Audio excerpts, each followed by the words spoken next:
Well, joining Andretti and Unser, Foyt and Lyondike, the run-up to next Sunday's Indy 500 added another famous name this week, P.J. Jones, son of '63 winner Parnelli Jones, will be driving for Team Leader Motorsports. Yeah, the name at the top of the speed charts, though, Bob, this month has been Sam Hornish. He is a two-time series champ, but he has not won the Indy 500, and you could sense the focus and preparation coming from the 26-year-old from Defiance, Ohio, heading into Saturday's pole day qualifying. It was a fun day, full day, 32 cars, all in all getting qualified. Hornish pushing the limits better than anyone, threatening to break the 230 barrier. Four-lap average, 228.985. The only guy close to that, his Penske teammate, two-time 500 champ, Helio Castroneves. Helio slightly faster than the Target Ganassi guys, Dan Weldon and Scott Dixon. Michael Andretti, 22 years old, and his first Indy run, his son Marco debuts at 19. He is the fast rookie right now. Four-lap average just under 225 outside of row 3. This is Danica Patrick, her fastest laps of the month. Coming today, she will start 10th in row 4. Not a fun day for Dario Franchitti. He had to wave off his first attempt due to a blown engine, made some adjustments, practiced at 224, ended up qualifying at 223 and 17th. The only excitement, Marty Roth, the only guy getting out of shape, kept it off the wall. Townsend Bell tried to get out and beat Marco for the fastest rookie, doesn't get it done, did improve his spot. Let's hear from the pole sitter.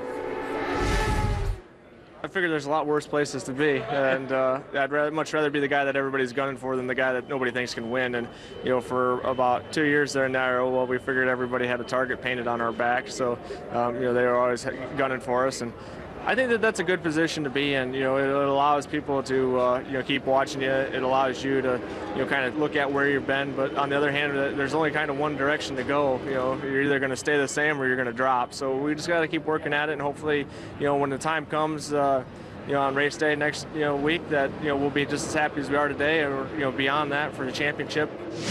Nobody faster in practice all month than the Ganassi and Penske cars, true to form on pole day. 05 champ Dan Weldon edges his teammate Scott Dixon for the outside spot on row 1. Let's hear from the other drivers in the big show.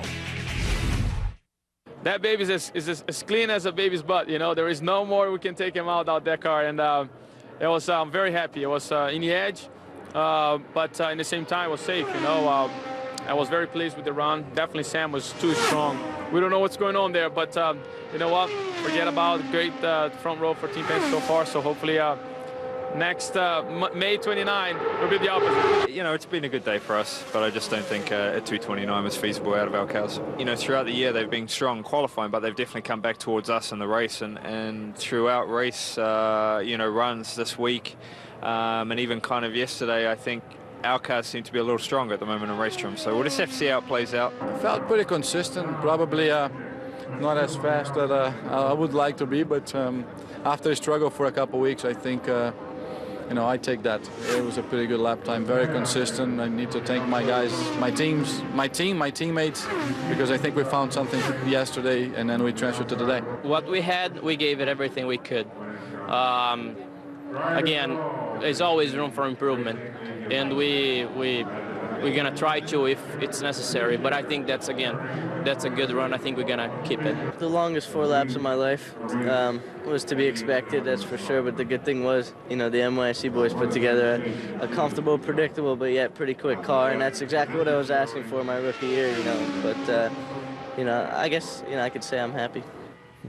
Obviously, Helio's never changed a diaper. Now, thankfully, this week, Speed's Robin Miller and Derek Daly needed stopwatches and not umbrellas to follow the action at the Brickyard. They join us now live from Indianapolis. Guys, how big was the sense of relief to actually get qualifying in?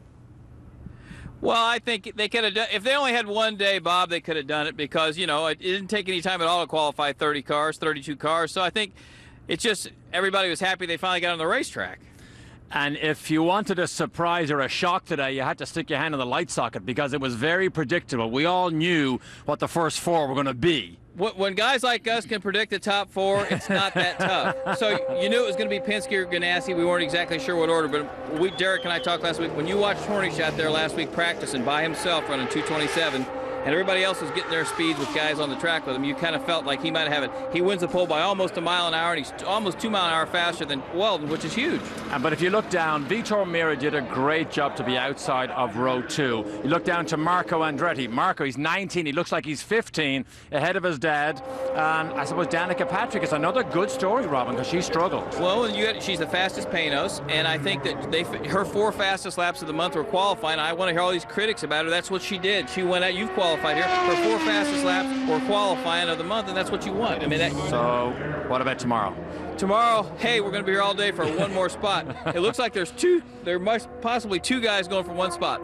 Mad Dog Marty Roth, who spun out 3 times this week and somehow not hit the wall. I don't know how that's happened. But the other thing is, whatever happened to the PDM car, it got crashed yesterday. So is it going to be Thiago Medeiros? Is it going to be Talk to Tucker's latest salesman, which is Tice Carlson, hadn't been here for a few years? Maybe Jimmy Kite? Possibly Davey Hamilton. 4 guys going for 1 seat. Or Matt Varsha or Connor Daly. That's the choice right now. All those guys have a chance here this year. Yeah, Connor Daly's all of 10 years old. Thanks very much, guys. Now, as they mentioned, with 1 spot left and a few guys milling around the garage, we may not see any bumping come Sunday. Yeah, it'll be interesting to see what happens, Bob. Let's go ahead and show you the current lineup, though, what we do know. I thought Vitor Meira, that was the did you expect that performance of the day on the outside of row 2. Row 3, we dropped to 225 with the speed, Matsura and Sharp. Marco Andretti at 224. Again, he was the fastest rookie and faster than Dad. On row 4, last year's rookie of the race, Danica Patrick, Thomas Schechter, and Ed Carpenter driving for stepfather and track owner Tony George. On row 5, Michael Andretti back after 3 seasons out of the car, 04 winner Buddy Rice, and rookie Townsend Bell. Row 6, Dario Franchitti frustrated with that 17 spot. Remember, though, Dan Weldon won the race from the 16 spot just last year. In row 7, PJ Chesson sandwiched by 98 winner Eddie Cheever and Giafoni. Back on row 8, Jeff Bucknam, AJ Foyt's son Larry, Jacques Lazier. Then on row 9, Buddy Lazier, Jacques' big brother and a former winner, Jeff Simmons, and 2-time champion Al Unser Jr. And here are the drivers in the last 2 rows. The 33rd and final starting spot, we're hoping, will be determined on Sunday.